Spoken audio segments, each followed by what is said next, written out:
Okay, so today's lesson is going to talk about a new process of solving quadratic equations. So if you recall, so far we have learned factoring and the square root method. So you have two methods to solve quadratic equations. We're going to learn a third one today called completing the square. So completing the square involves finding, which is usually you find them and then you add them, these constant terms in order to make a problem factor into the dimensions of a square. It's important to note this is a problem-solving strategy, so this is only applicable in equations. So if you don't have an equation, then there would be no point to doing this. So the whole reason we use this process is to solve an equation. So if I give you a binomial, x squared plus 4x, and I asked you to make a perfect square out of that, that would be the same thing as pulling out one of these algebra tiles whose area is x squared, four of these green tiles whose area is just x, so that would be x squared and 4x. And then we're trying to figure out, this almost makes a square, we just have a gap right here. So how many little squares would we need to fill that in? And the answer is 4. So we can certainly draw a picture and model this every time, or we can just use the formula b over 2 quantity squared. So in this case, b would be 4, and if I do 4 divided by 2 and square it, I get 4. So it's going to be much, much quicker and more efficient for us to use this little formula as opposed to drawing a picture and trying to model it out. So what we just did, this process of using b over 2 squared, that is called completing the square, literally because you have completed this square. The good news is it always works. So it doesn't matter what quadratic equation you have, you can always apply the technique of completing the square and you will always get an answer. So a couple steps that we have to follow to make sure that this process is efficient. First off, we want our x squared coefficient or our a value to be 1. If you think about it, if you would pull out one of these big blue squares for every x squared, you would need to start out with 6 of these. And you want to arrange them into a square. We really can't make a nice pretty square out of 6 tiles. You can try it, but you're probably going to have 2 by 3 or a 3 by 2, or you could do 6 by 1, 1 by 6, but you're not going to get a square shape out of that. So it's much, much easier if we always start each process the same as if there's only one x squared. We can divvy up these x terms and then finish the rest of the problem. So we want our x squared coefficient to be 1. And remember, this is only applicable in equations, this process. So you can always divide off your leading coefficient so that that happens.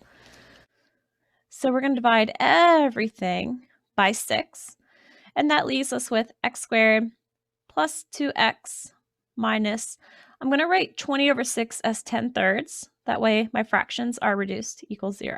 So this is my new polynomial. So whatever answers for x would get me 0 for here are the same answers that would get me 0 for the starting equation.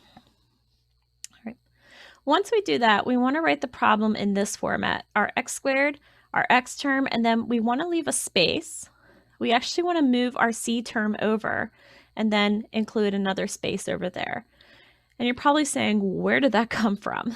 So if you think about completing the square, if I asked you right now to figure out if this is a square, you could just test it out. B is 2. So if I put it into this little formula up here, if I do 2 over 2 squared, I should get my c term, which is negative 10/3. 2 divided by 2 squared isn't negative 10/3 though. So right now, this trinomial does not represent a perfect square. So I like to think of it as, you know what, 10/3, you're not doing the trick that I need you to do. You're kind of being a pain in my butt right now. So we're going to add 10/3 over to this side. So I'm removing it from the left side, but I'm not removing it from the entire problem. I can't. I still have to keep the 10/3 in the problem, but we're going to move it over to the other side of the equals, and we're going to worry about trying to make the left side into a square. So I'm going to need to figure out a magic number so that this is actually a perfect square. But don't forget, whatever that magic number is, you have to put it on both sides. You got to maintain that balance in your equation. So the way we find that magic number is we just simply use that b over 2 squared formula, and that will always complete your square. And then all we have to do is add this number to both sides of our equation. So if I do this 2 over 2, I get 1, and 1 squared is 1. So 1 needs to go into those spaces. I can very easily go back to the very beginning problem. I can just subtract off those ones. They go away. I can move the 10/3 back over. So I have not changed the balance factor in this equation at all. I'm just manipulating it so that it's headed to a place that I want it to go.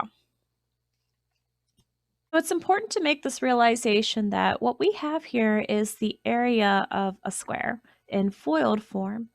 All areas of squares can be rewritten as side squared. So this factors into x plus 1 times x plus 1, which is the same thing as x plus 1 squared. If I go ahead and combine my terms over here, and whoops, that should be a positive, my mistake, we should get 13/3. Now you can think of it like, oh, I'm gonna factor this, and I should always get the same thing because it's a square, so I should have the same length and the same width. Or you can just memorize that you're always going to write x plus b over 2. So whatever b is, if you cut it in half, that is the number that goes in your parenthesis. Either way, it doesn't matter. Once you get this far, you can actually solve it using the square root method, and that we have done before. So we're going to square root both sides, and we get positive or negative root 13 over root 3. And then we want to go ahead and rationalize that and make it root 39 over 3.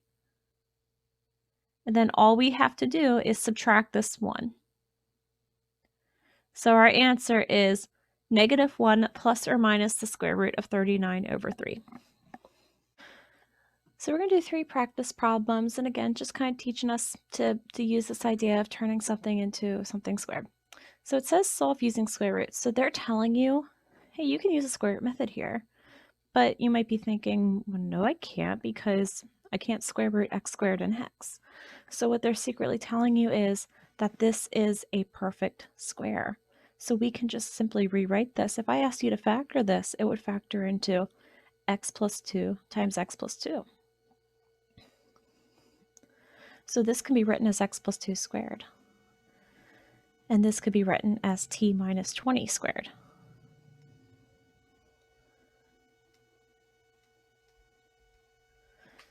And then this one's a little bit trickier because you have a 9 in front of here, but you would find out that you could actually factor this into 3w plus 1 squared. So if you use that x method and you try to find your magic numbers and then use the grouping process, you're going to get 3w plus 1. So then we can now actually use the square root method. So we're just going to square root both sides.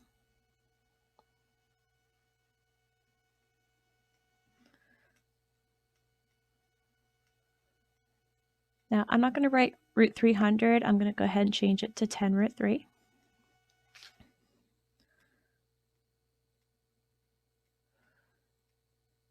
And while I'm at it, I'm not going to write root 18. I'm going to change it to 3i root 2.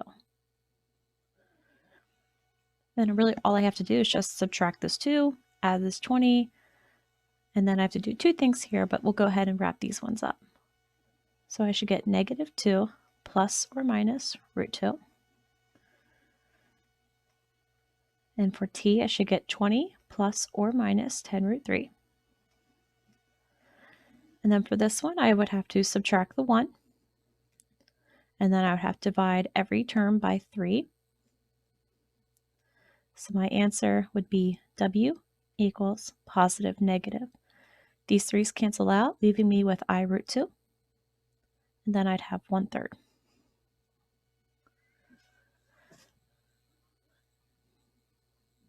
So in my next video, I'll go ahead and lead you through a couple more practice problems.